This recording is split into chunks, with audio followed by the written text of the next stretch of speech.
Baye ikaze ku murongo wa MTN muravugana na Gatsinzi turavugana na bande muravugana na Frank Mimbara barwanya Rwanda gace mu nyamaswa bahigana makenga turavugana nande muravugana na Frank Mimbara barwanya umwana mutsinze ndomwoze ko bakareba Frank tugufashe gute ku murongo wa MTN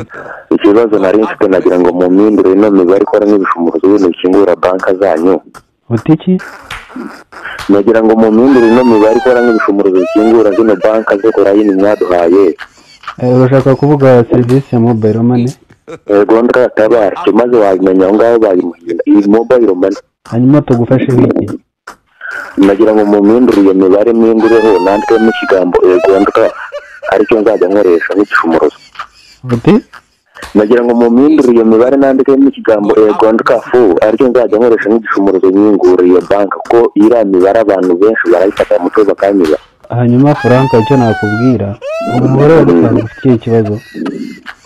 ikibazo mfite imibare barayifata mu mutwe ariko nanditsemo ikigambo Gondra byabagora kugifata mu mutwe nangwa se nkandikamo Nyakutabaro nkazajya aricyo nkoresha nk'igishumurozo nyingura ino banka yanyu iyo wisemo ni mobile money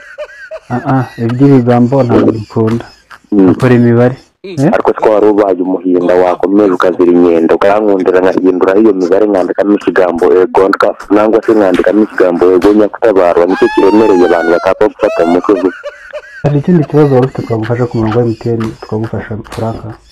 ni icyo cyonyine mufashe nkandikamo ikigambo Gondra nkazajya nkoresha nk'igishumurozo nangwa nkandikamo ikigambo Nyakutabaro nk'igishumurozo nkazajya aricyo nkoresha abandi bakakinanirwa kugifata Frank nk'uko nakubwiye haruguru ibyo ntabwo bikunda ntabwo bishoboka igihe byashobotse muzabona ubutumwa bugufi nk'uko dusanzwe tubibamenyesha binyuze muri ubwo butumwa bugufi naho ntabwo bikunda hari ikindi kibazo wari ufite twagufasha ni icyo nari mfite ariko kandi nanone nkamiye mu kitoze